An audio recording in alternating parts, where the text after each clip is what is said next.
Hello everyone and welcome back to Danganronpa Trigger Happy Havoc. Last episode, we started the investigation, I think. That was last episode, right? Or did we just discovered the body? Yeah, I'm actually not sure. No, I think we started the investigation last episode. Yeah, so I am working with Byakuya, which seems is going to be a little difficult. What is this? No, it's just...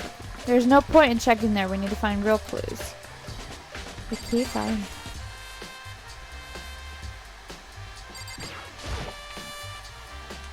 If I remember, on the other side of this door, it's the archive, right? Hurry up and go inside. Oh, here? Let's go. It'll all make sense once you're inside.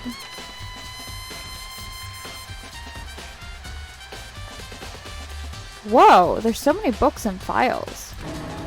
And so much dust, too. So, in other words... I would say there's enough value in this place to endure the dust.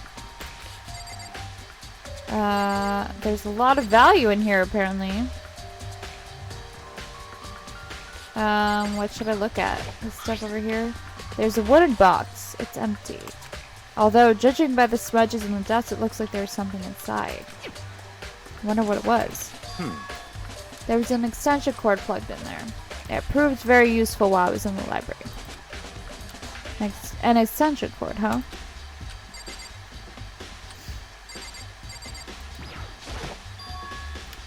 Huh? It's a desk lamp.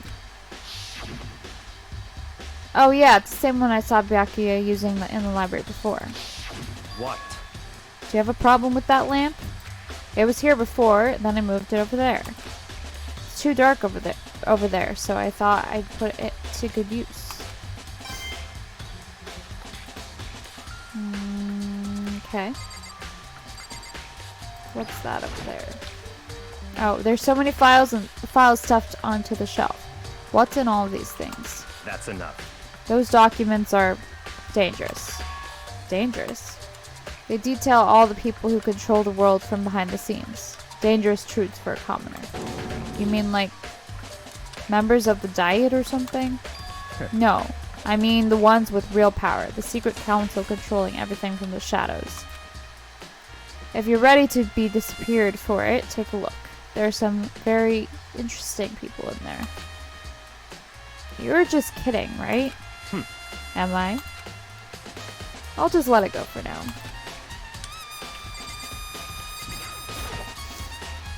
There's a ton of thick files stuffed onto the bookshelf.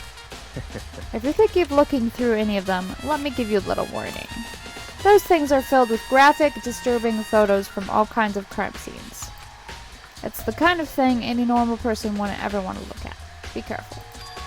Huh? What do you mean? All those files there are investigation reports related to different cold cases. Those are internal documents for police eyes only. They're not the kind of thing you'd expect to leak. Oh? Why are they in here? That's really strange. The shelf is stuffed tight with files. Without really thinking about it, I picked one at random. Ah, you have a sharp eye indeed to select that file. Huh? That's right. That's a report on a presidential assassination. The original is kept at the National Library. It won't be declassified for another 30 years. Are you sure you want to look at it now? There's no telling whose crosshairs you might wind up in for peeking at it. Without making a sound, I returned the file to the shelf. So, are you finally beginning to understand the true splendor of this library? The entire reason I was interested in the library is because of this room right here. It's home to classified government documents, police records, things no ordinary person would ever see. Isn't it magnificent? This can't be for real, right? Such ignorance. That's your guys' problem. Anything that doesn't fit into your perceived preconceived reality, you label it a lie. Well, it's not that, it's just... It's not like I totally refuse to believe it, but... I mean, there's just so much. How could anyone have put all this together?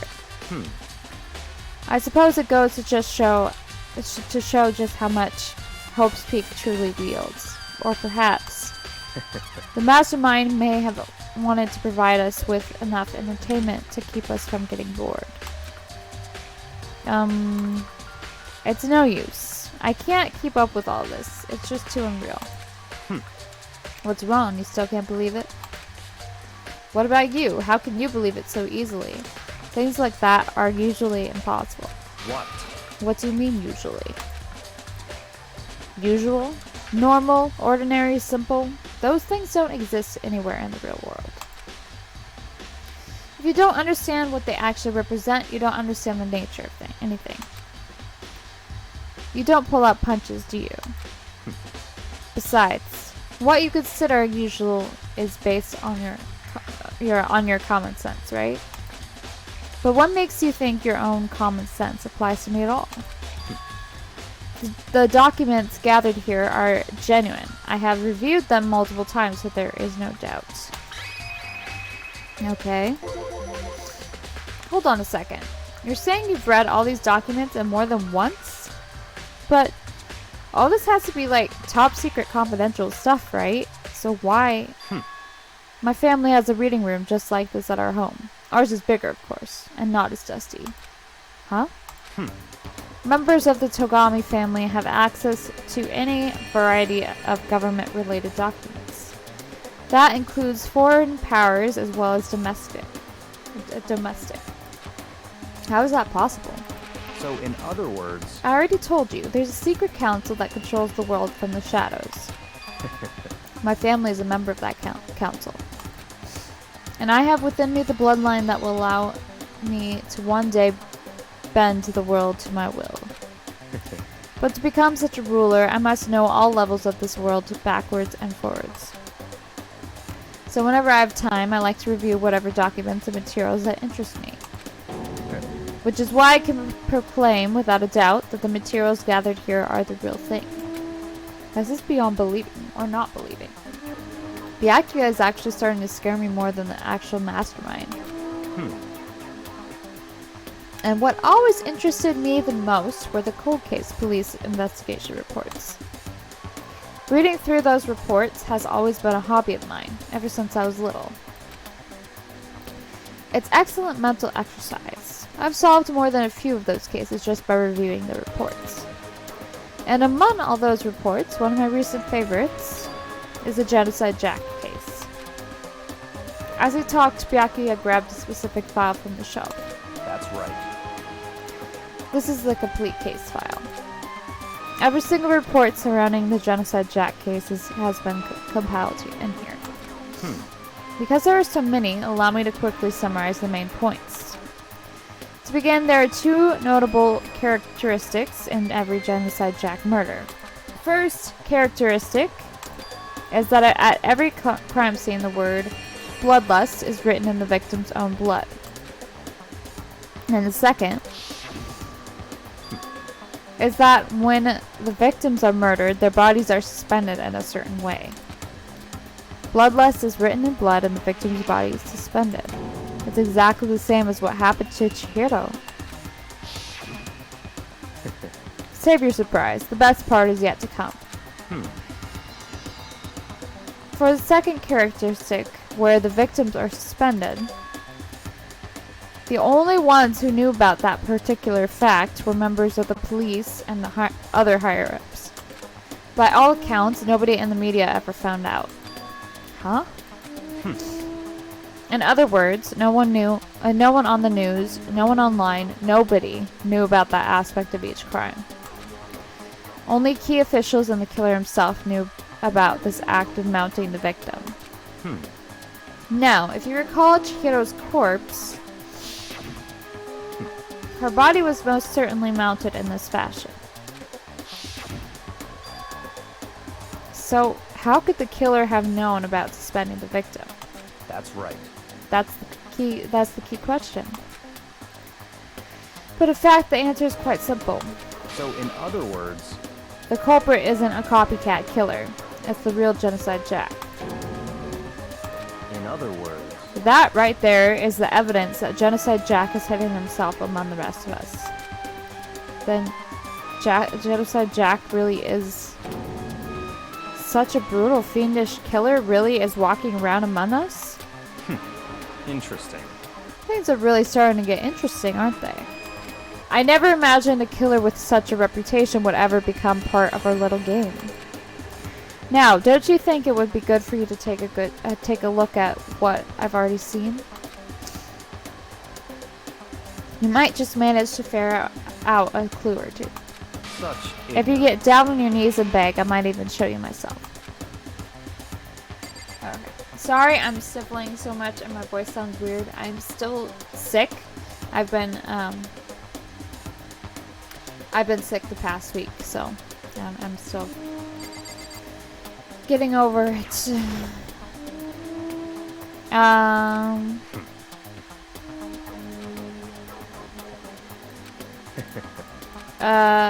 He doesn't say anything.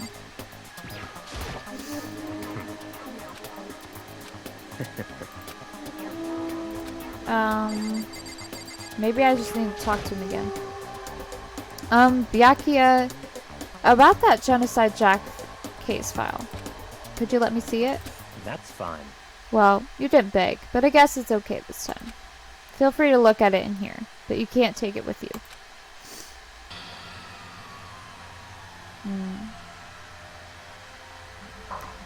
Byakuya handed me the file and I flipped through it with tense, nervous fingers. Suddenly my hand stopped. I had reached the page where photos from the scene of each crime had all been collected. The names of Genocide Jack's victims ran on for several pages. Multiple stab wounds.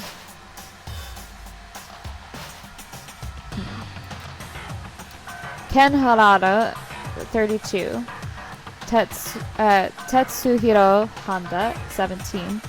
Shojigaku, 23. Kano Ise, 14. Takeshi Yoshida, 30. Komatsuna Tero, Takefumi Gono, Uchida Naohisa, Takeshi Masamune, Yuto Yumajima. There was no end to it. But one thing became perfectly clear as I read. All of the killer's countless victims were killed and suspended in exactly the same way. And at the scene of every murder, the word bloodlust was left in the victim's own blood. Now take a look at the next page, and you'll find another interesting tidbit. The next page? Profiling results? All the crimes took place either on weekdays, at night, or during holidays, either day or night. The most common time for the killings to take place was on holidays in the afternoon. Based on these facts, it could be suggested that the suspect may be a student. Evidence suggests that the suspect lingered at the scene, but when they did leave, they were in a panic. Because an eyewitness has never come forward, it's unlikely that there was any external reason for this. This confused behavior suggests that the suspect may potentially suffer from dissociative identity disorder. Wow. So in other words, the key point here is that the culprit may well have a split personality. A split personality? Like the kind of thing that you see on TV. So I'm part of another totally unbelievable story. But this one is way more unbelievable than anything else up to now. Or maybe it really isn't. I don't know. I feel like my mind has gone numb. Okay. Genocide Jack case file has been added to the Truth Bullets section of your handbook. let's go. Alright, we should get going soon. Huh? Where are we going? Anywhere but here. We finished our business here, haven't we? Oh, wait. Byakuya. As usual, Byakuya turned and left without another word. I hurried out of the library to catch up. Well, this is where we part ways. I have some things I need to take care of before the class trial. Huh? Just all of a sudden like that? I don't have time to play Come with on, you. enough of your annoying misapprehensions. Did you really think we'd be together the whole time? Take responsibility for yourself and do something useful. Move the investigation forward on your own. Goodbye. Well, goodbye. And just like that, he was gone. Just as quickly as he'd asked me to join him, he cut me off. In the end, I felt like I was just some plaything getting tossed around. At the same time, I'd uncovered some really important clues thanks to him. Genocide Jack. He's the one that killed Chihiro. And that murderous fiend. Is one of us. But who is it? I have to find that out no matter what it takes. And to do that, there's somewhere I have to go investigate one more time.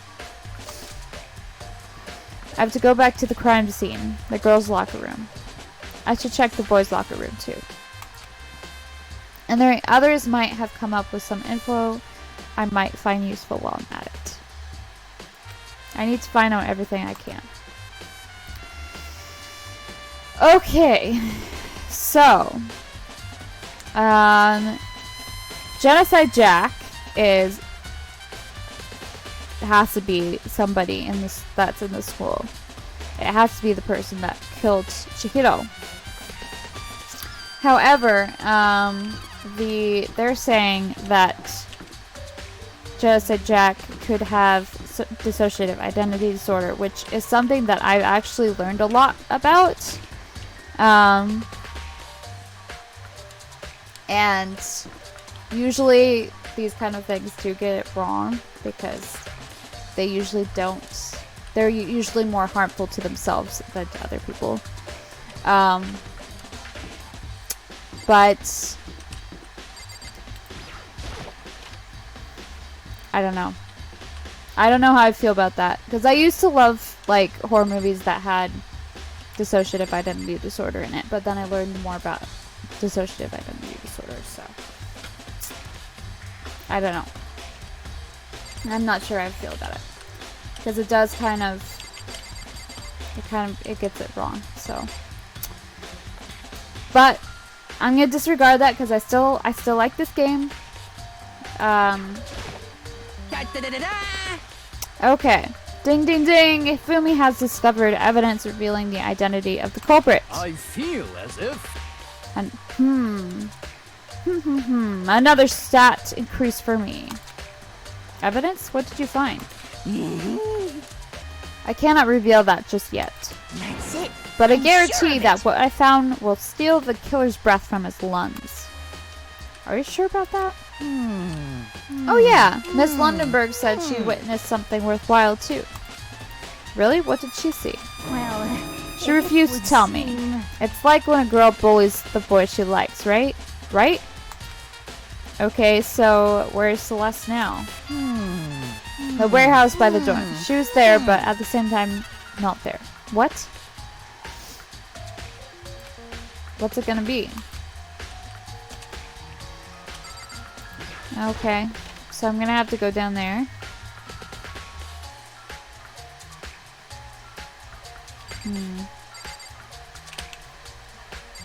Gosh. This game is a really hard one to record while I'm still sick because my voice is dying from all this talking. Like, I struggle with doing this game, doing all the voices when I'm not sick. I'm sure by the time I upload it, I'll be completely better, but man. Okay.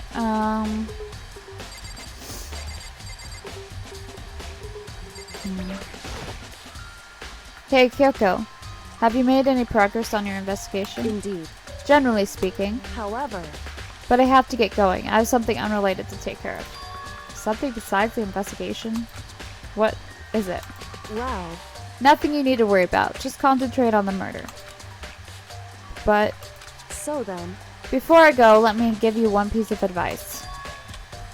You should examine Chihiro's body one more time, thoroughly.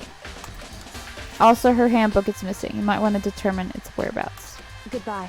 That's it. I'll be praying for your success. With that, Kyoko turned and left the girls' locker room. I guess I'll take another look at the body then. And Chihiro's handbook is missing? That's definitely worth worrying about. Chihiro's e-handbook has been added to the Truth Bullet section of your handbook. Okay. Kyoko said I should examine the body one more time. I know she said thoroughly, but I do have my limits. Well, I'd better give it a shot anyway. Let's see. Chihiro's hands are bound with what looks like some kind of rope. The rope was used to prop her up in a kind of crucifix position. Huh? This rope has a plug? Wait, so then this isn't a rope at all. But the more I think about it, the more that's not the only thing that concerns me. Chihiro's fatal injury was the blow to the head, which means someone struck her in the head in order to kill her. That's right. There's the issue of her being suspended and the fatal blow. At first I didn't see any reason to think too much about either of them. But seeing them again after looking through the Genocide Jack file, something's not quite right. What does this all mean? You know, someone else, well, except Byakuya wasn't letting anybody into that room. But maybe somebody could have gotten in that room and saw the Genocide Jack file and used, I don't know, maybe, I don't know. Status of the dead body has been added to the Truth Bullet section of your handbook. Well, the one thing most likely to tie all these mysteries together is the true nature of the rope that was used to suspend Chihiro. And to figure that out, there's a certain place I need to revisit and look over again. Plus, it might help to look at the Genocide Jack case file one more time. Okay. So, I'm gonna have to go back to the library. There's a big blood stain on the dumbbell on the floor. The Monokuma file said that the fatal injury was caused by a blow to the head. The dumbbell has to be the murder weapon. I think I already looked at that. Oh gosh, my voice is dying. This door leads out to the pool.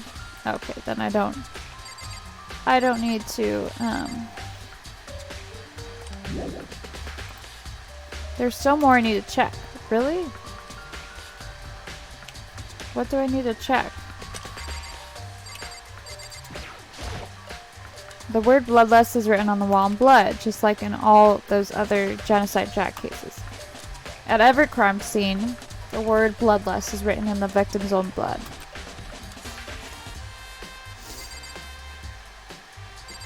Okay, maybe I need to talk to these people. Chihiro's presence here was especially weak. Her body and her soul. No forgiveness! To target such a helpless being, it's unforgivable. What a wretched beast to do such a thing. I cannot forgive this. Dude had a real complex about being weak. You heard Chihiro talk about it, right? Oh, I need to get stronger. Yeah, I do remember she said that more than once. Sure did. Which, I guess explains the trip down here.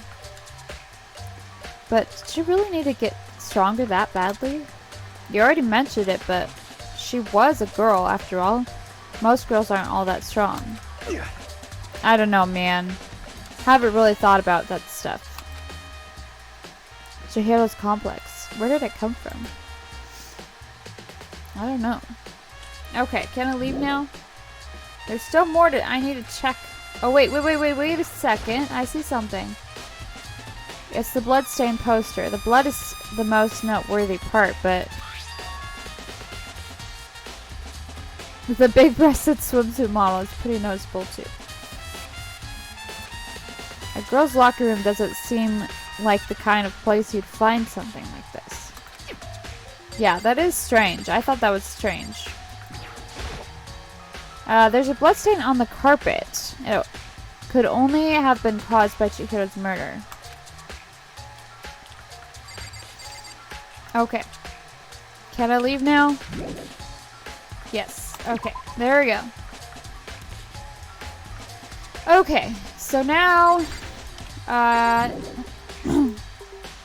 sure there must still be more left waiting for me to discover. Really? Do I need to go in here?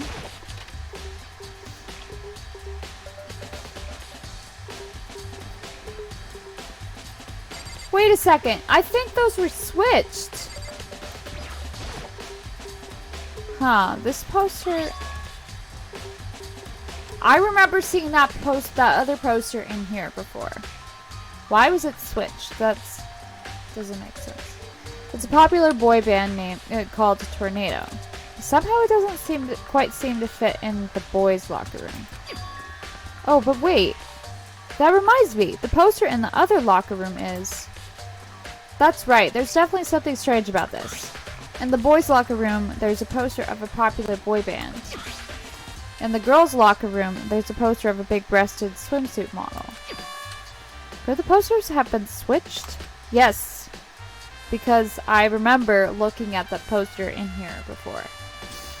But if they were, why? What reason would anyone have? Maybe I should talk to someone who knows a little more about the locker rooms. 2 locker room posters has been added to the Truth Bolt section of your handbook. And my timer just went off. Yeah, I think I'm gonna go ahead and end this episode here. I'm gonna just double check that I could save. Yeah, I can. Yeah, I'm gonna go ahead and end this episode here. Thank you so much for watching. If you like this video, please go and check out some other Let's Plays that I've done down in the description below. I've done a lot of other games that you could go check out, and I plan on doing a lot more in the future, so subscribe if you'd like to see more of that. Thank you so much for watching. I'll see you next time with another video. Bye-bye.